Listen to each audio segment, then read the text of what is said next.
And it does, and I think one of the things, you hear a story like that and it's so hard, I just imagine that little boy, right away. But the hopefulness, okay? So if we turn this around to, because everybody wants to know, what can I do? And I think Mm-hmm. key, because I was telling Linda in an earlier segment that I find limbo and the fact that I can't it's a very painful place for me to be if I need to take action on things, so sometimes that sense that I can't do anything about this, or I don't know what to do, or it's out of my hands, can be very overwhelming. And that's where I think self-reg, and the whole brain body science around even understanding how the stress system actually works is so hopeful, because once you understand it a little bit better, you begin to know how to respond.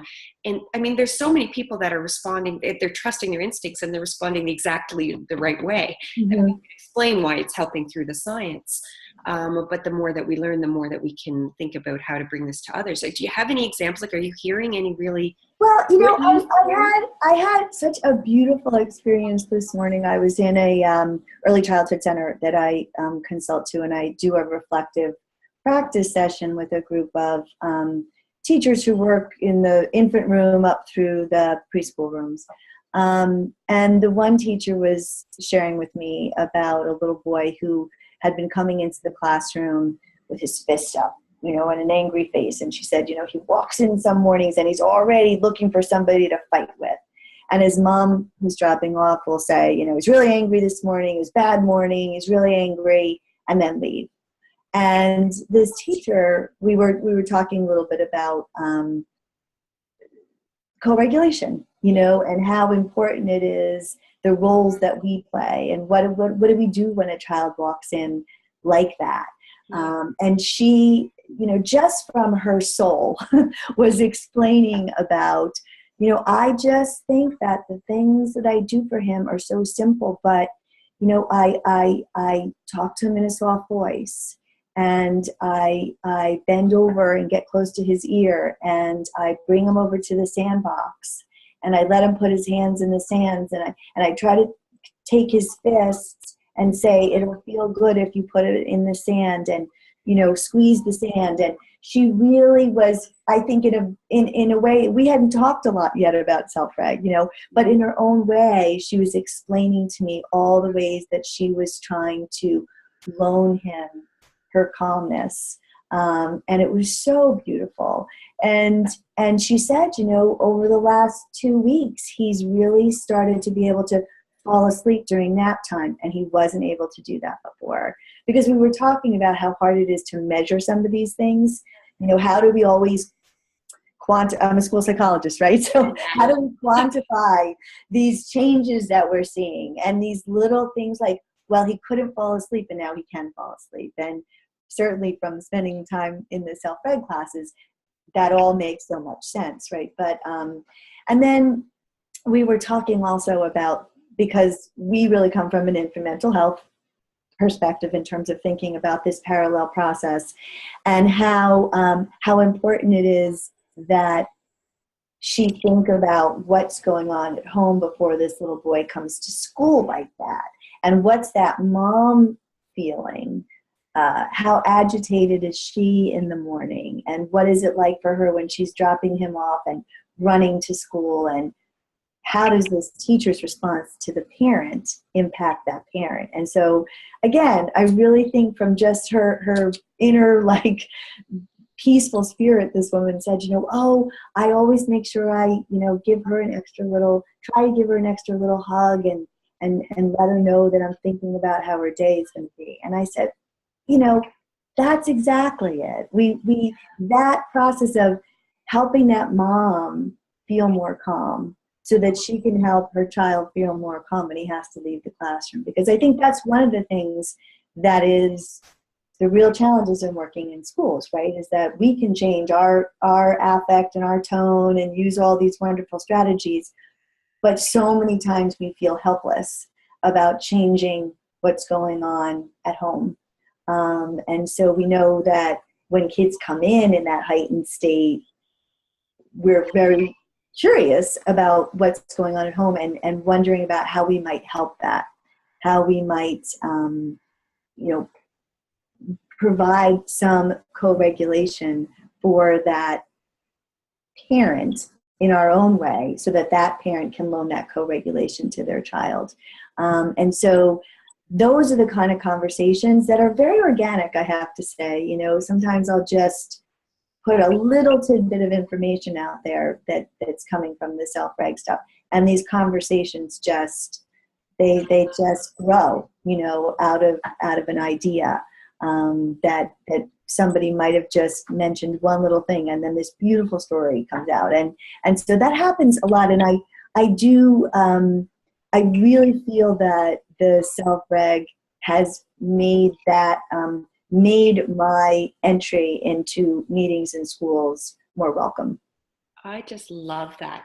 And I have to say, for anybody who, you know, you're all certified in self-reg and have learned a lot about it, and you know, we're using that language in this conversation, but if you're not even sure what that is and you're watching our video here, the takeaways from just that story you shared alone give people a place to start. Loan the child my calmness. Mm-hmm. But you know, that is really how we think about it, and we're trying to understand what's we kind of see beyond the behavior, and you're understanding what's going on inside Right. the body. I often talk about that idea of if a child had the Fitbit of the future that Sure. you could see into and you'd recognize.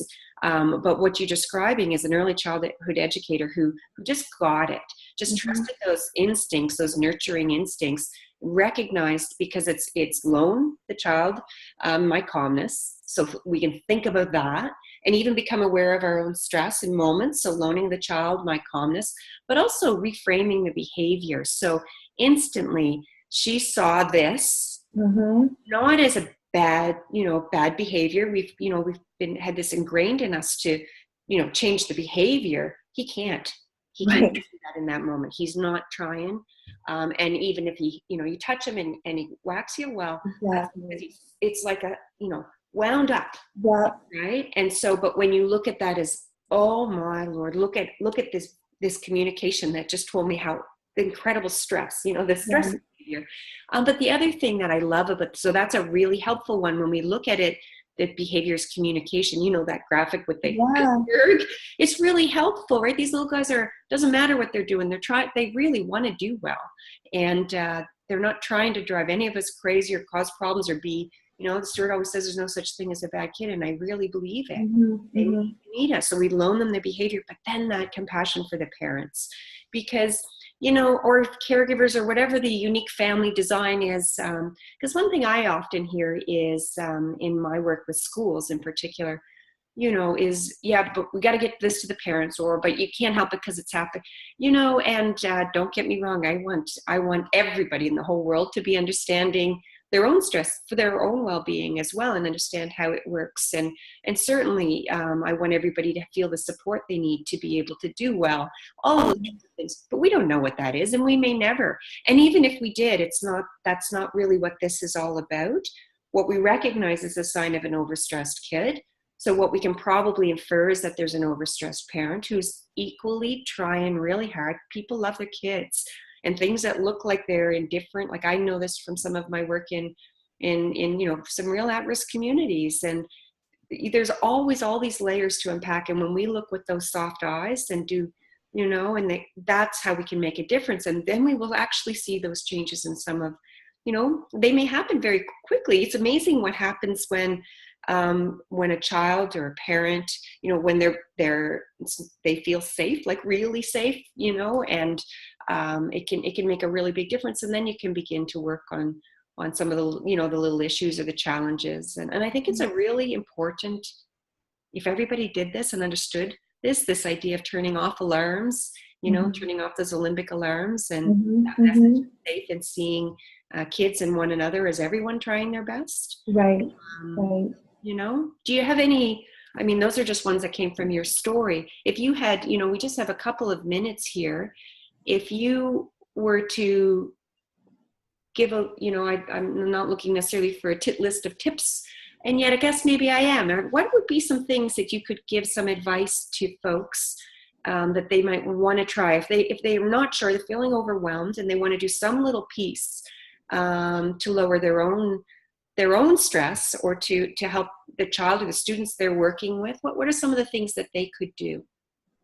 Um, well, I think that looking for a child's strengths and finding, joy. I mean, I always feel so blessed that I get to spend so much time in early childhood classrooms, because I think, it's every day you just see a cute little thing that a child does, and allowing yourself time, slowing things down.